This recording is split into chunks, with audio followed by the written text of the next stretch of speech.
I am not a dating expert. I am not a marriage counselor. I have 0 degrees in relationship expertise. However, I believe that you should be equally yoked when you're dating. It has been a while, but I am back, y'all. I am glad to be back to YouTube. Listen, I had to take a little break. There were huge life occurrences, but your girl is back. I am here with season 2 of Dear Future Husband. I have some more dating tea. It has transpired a lot over these last couple months, okay? But one of the things I wanted to do differently for this season 2 of Dear Future Husband, because y'all, I am still on that quest to find my husband. I definitely still have faith that God is designing and preparing the man of my dreams. And I know that He will deposit him and we will run into each other some way, somehow. Okay. And yeah, I'm just going to put myself out there because we all know the word says faith without good works is dead. So I am going to do the work in this dating environment and try to, show up for myself, but also show up for him.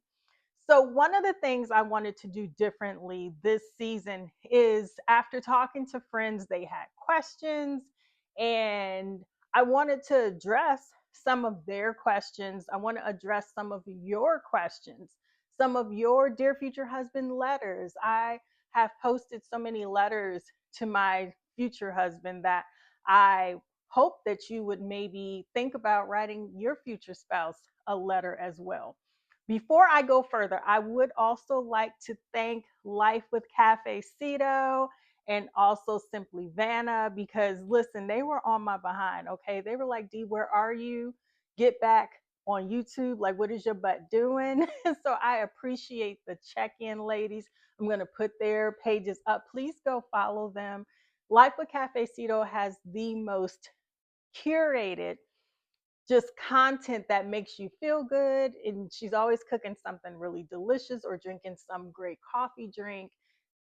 Engage with her, okay? And if you are on a weight loss journey, Vanna is your girl. Like, sis is killing the game right now, all right? She is inspiring. And I'm so proud of all the work she's put in and what's going on in her life. So, yeah, those are my 2 pages that I think you should follow because they are content creators that will benefit you, all right? And they have been with me on this Dear Future Husband journey from day one.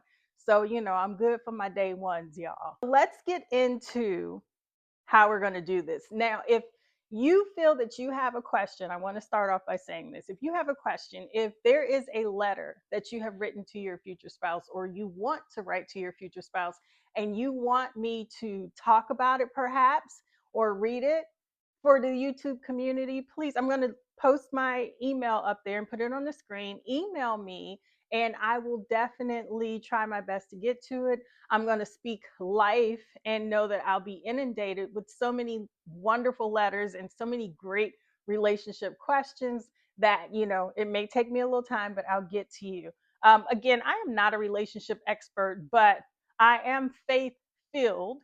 So if you need someone that is faith filled to go on a dating and relationship journey with you, then I am your girl. I want to really navigate this space and talk about why it's cool to be married. I want to make marriage cool again. I know the divorce rate is high, but I think that if we each take the time to really understand ourselves, then we can be better people for those that we choose to share our lives with. Now, this first question I have is from a friend. I am from Detroit, so it's one of my friends from Detroit. I gave her a different name because those of y'all that know me from Detroit might know who she is. So we're going to keep it anonymous. If you wish to keep yourself anonymous, just, sign your name on that email how you want me to say it. But right now we're going to call my friend Kim because I don't really have too many friends named Kim. Okay. And Kim, actually, I told her to email me the question so I wouldn't get it wrong. But she emailed me, and this was the email. I'm going to read it for you. Hello, Dee. Glad you're back on YouTube with your Dear Future Husband series. What do you think about dating people that have a different religion? Oh, and everything else about that person is great. I'm in that situation now and I'm not sure what to do. Interested in your thoughts. Thanks, Kim from Detroit. Y'all, I had to think about this because I have been in this situation before, and I have dated someone and we didn't even get into religion initially. It is now one of the things I ask first, one of the first things, not the very first thing. But one of the things I ask first, because I actually do believe that you should be equally yoked in marriage, whether that's religion, whether that is childhood, how you rear your children, excuse me, or it can be financial, however that is to you. But since this question is about religion, I believe you should be equally yoked. Have I seen relationships that have flourished where both parties are different religions? Absolutely. They have plenty of Netflix series about it. There's one that I watch. I'll put it up on the screen when I think about it, and because it was pretty cool. It was the he was a rabbi, Jewish, and she was Christian. So there are instances that it can work. I personally would not do it for myself. At this stage in my life, I do want a partner that can share in not only my beliefs, but share in worship together as well. And if we are not equally yoked, then he is worshiping one place and I'm worshiping another. And listen, I have watched women in different churches I've attended over the years sit by themselves because their husbands are somewhere else, or men that are worshiping by themselves because their wives are somewhere else and their wives are that other person, that spouse is a different religion. I don't feel that it's good for me. Whether or not it is good for you, that is something internally that you have to figure out. If everything else about that person is great, Kim, I applaud you, but it is definitely a hard decision to make. Kim, I know that you are in a stage in life that you do want children, because Kim is younger, y'all. Y'all know I'm not having any more children. Okay. Okay.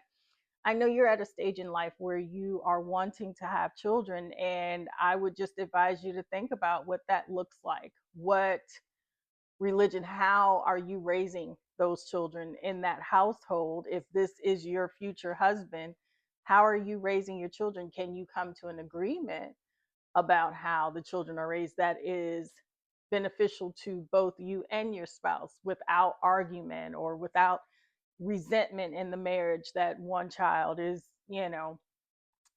going to worship with one parent more than the other? So if it's something you can deal with, then, by all means, be happy. However, dear future husband, I pray that you are of my same faith. I pray that we can worship together. I look forward to Sunday services with you. I look forward to bringing community outreach and just working together to better ourselves and just spread our faith and our joy with other people. So, dear future husband, I pray that we are equally yoked, and that is something that you desire as well. Kim, I would love for you to keep us updated. Let us know how the relationship is going. I pray your success. I pray your happiness and your joy. And I pray clarity so that you can make a decision that is best for you. All right. I am so excited for season 2 of my Dear Future Husband series, and I cannot wait to see what you guys have to ask and the letters that you have to write as well. So, thank you so much for participating. I really appreciate you. Don't forget to like and subscribe. Enjoy your day, but whatever you do, please don't forget to let the day enjoy you on purpose. I will see you next time.